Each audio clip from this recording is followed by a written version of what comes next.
Сейчас вы узнаете все самое неожиданное об алкоголе, а также почему мы так рано просыпаемся после дикой пьянки. Эй, йоу, ты меня уважаешь? Уважаешь. Давай. С Новым годом. Я уверен, нет таких людей, кто бы ни разу не пил. Я не говорю о таком бухаче, когда ты можешь наблевать другу на лицо, перепутав его лицо с раковиной. У меня было такое. Я про то состояние, когда ты выпил не слишком много, но уже не стыдно ущипнуть кого-нибудь за задницу и на вопросительный взгляд, типа, ты чё, припух? Сделать такое лицо. Я уверен, бухал даже этот парень. В общем, кто не курит и не пьет, тот, скорее всего, врет. И курит по пьяни. И курит по пьяни еще. Алкоголь настолько завоевал нашу любовь, что уже прямо сейчас 50 миллионов людей в мире бухие, в слюне. Вот обычный пример. Люди придумали снимать солнце в разных спектрах излучения. Если посмотреть на карту Земли в алкоспектре, то она будет выглядеть вот так. Красный цвет — это страны, которые бухают жестче всех, там веселее всех, всегда. Зеленый — это там, где пьют соки из петрушки, говорят друг другу: слышь, оставь мне немножко петрушки. Почетное первое место заняли Беларусь, 17 и еще пол-литра за год на человека. Второе место Молдавия, 16,8 литра на человека. Третье Чехия, 15,4 литра. В России набрать нужно всего лишь 15,1 литра в год, и все. То есть вот такого стаканчика не хватает нам, чтобы мы догнали Чехию и стали чуть победителем. Всего лишь один стаканчик в год. И все. Вот быстренько. Быстренько. Огурчик бы сейчас, елочки, но вот не растут в лесу огурчики. По прогнозам ученых, если весь мир бросит пить на 3 года, то белорусы тоже бросят. Вот, то есть, извините, я про то, что если весь мир бросит пить на 3 года, то человечество сделает огромный скачок в эволюции, и у многих людей на планете появятся сверхспособности мозга. Человек, как вы знаете, смог переплыть океан уже давно, подняться в космос, передать привет телепатическим путем буквально недавно, вот в этом году. А еще вот в этом году удалось приземлиться на комету Чурюмова. За 60 часов найти там жизнь. Возможно, это Бог был. Ну да ладно. Да чё там комета? Google к июлю 2015 года хочет покрыть Wi-Fi всю планету. Каждый, мать его, уголок, даже в центре Атлантического океана будет Wi-Fi. Наконец-то! А ведь когда-то были тупыми быдло. Ты чё такой дерзкий, а? Просто алкоголь нас повсюду преследует. Да, алкоголь нас преследует, задолбал уже алкоголь. Везде вообще, просто никуда вообще не деться. Туда пойду, там алкоголь, туда пойду, там тоже алкоголь, пивасик, водярочка, там карасик. И это действительно так. Все овощи и фрукты содержат в себе алкоголь. В человеческом организме непрерывно в течение 24 часов идет процесс образования алкоголя для собственных нужд. Вот интересно, для каких таких еще нужд? Чтобы ранку обработать, может быть? Или на случай вдруг гости придут? Хотя я знаю, нашим мозгам всегда требуется немножко текилы. Да. В организме человека в сутки синтезируется примерно 10 грамм этилового спирта. Он выступает в роли психологической защиты человека, своего рода регулятор настроения. Представляете? Но помимо алкоголя наш организм вырабатывает еще и никотин. И плюс еще более 500 видов разных наркотиков. Все эти вредные вещества нужны нашему организму на самом деле, только в их естественной выработке. И когда любое из этих веществ попадает внутрь извне, естественная выработка этих веществ нарушается. Например, бокал шампанского снижает выработку этилового спирта на 20%.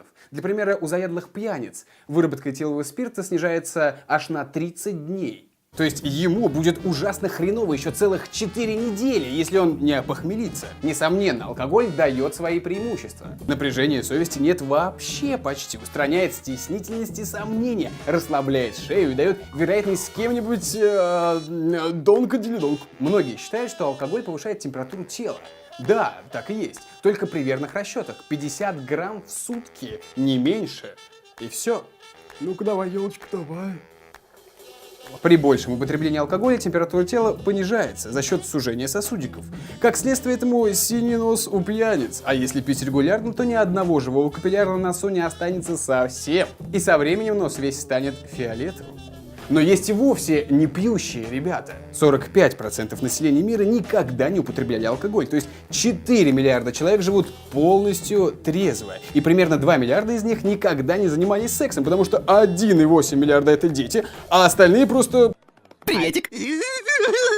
Но почему мы так рано просыпаемся после дикой пьянки? Все, кто когда-нибудь дико нахлобучивался, встречались с такой нечестной фиготой. Вдруг просыпаешься ни с того ни с сего часов в 5 утра, поспал вроде 4 часа, ну и не хочется больше, и в туалет вроде не хочется, что-то как бы и пить, и непонятно что, и на работу через 3 часа, и, блин, что делать-то вообще сейчас? Этот нежеланный будильник и последующая неспособность вернуться в сон называется алкогольный рикошет. Как только в организм попадает первая рюмка алкоголя, организм активирует целую кучу гормонов и метаболических всяких механизмов, которые пытаются сделать нас обратно трезвыми. Как правило, это занимает очень долгое время, поэтому, когда вас вышвырнули за блювоту себе на джинсы и кому-то еще на ботинки, ваша гулянка кончается, а работа печени только начинается. Все это время печень пытается сделать человека обратно трезвым, перерабатывая тот яд, который он залил в себя. А потом... Доброго тебе утра! Телу плевать, что вы спали и сейчас 5 утра. И вы застреваете между состоянием таким достаточно проснулся, чтобы страдать, и слишком сонный, чтобы поднять задницу. Таким образом, печень рушит все наши циклы сна. Ну а раз сейчас зима, то я отвечу еще на один вопрос, который касается всех нас, особенно тех, кто любит выпить зимой. Почему в холод сильнее хочется писать? Зима создает тот же эффект на наше желание отлить, как если бы вы стояли по пояс в воде. Хоть мы и пьем больше летом, в жару наш организм постоянно пытается охладиться, поэтому жидкость из нас выходит путем пота. В холод почти пропадает нужда в потоотделении, чтобы еще больше не охлаждать организм, поэтому внутри нас задерживается больше жидкости, и, следовательно, мы чаще хотим в туалет. Ну, либо сходить под елочку, например. У нас есть достоверный источник, поэтому... Иваныч. Заходи, Иваныч. Привет. Привет. Иваныч, ты бомж? Да, бомж. Ага. Поможешь мне ответить на парочку вопросов? Какие? Поможешь. Да. Поможешь.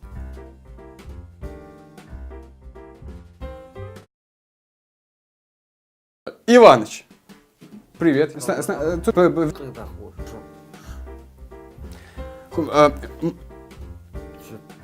Че там? Ну синий туман, ну я же даже... Все. Ты не подумал. Че такое? Че-то невозможно.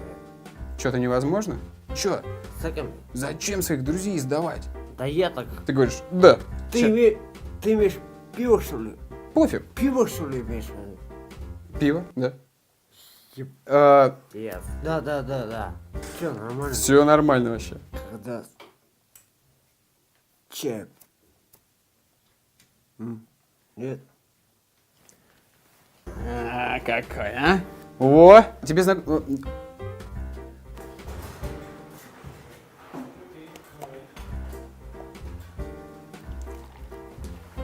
Скоро Новый год, ребят, и многие из нас будут пьяные в новогоднюю ночь. А кто-то, наоборот, будет говорить, что не пьет, потому что ему не нравится вкус алкоголя. Неужели эти люди не понимают, что никому не нравится вкус алкоголя? Хочу пожелать вам больше трезвых решений в 2015 году. И быть умницами. Не теми умницами, которые типа я не даю списывать, а интересными людьми, с которыми захочется не только выпить, но и на трезвую круто оторваться.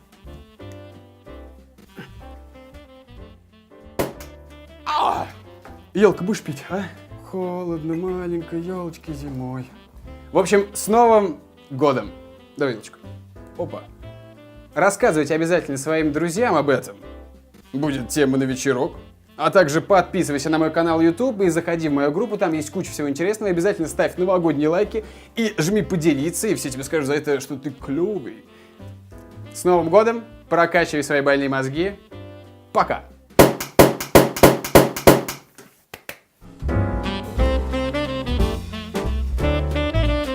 Чё как, лентяй? Лежит у себя на диване Илюша Обломов. Ничего не хочет, отлеживает жопу. Однажды к Обломову приезжает его старый корешан Штольц и выпихивает лентяйку с дивана. Устраивает его на работу, берет с собой бегать по утрам и от халата избавляется. А затем знакомится с своей подругой Ольгой Линской. Ольга тянет Илюшку к светлому, чистому и вечному, а Гафи, наоборот, представляла собой типичное быдло с бигудями в волосах и высокими мыслями о путевке «Все включено», Египет или Турцию.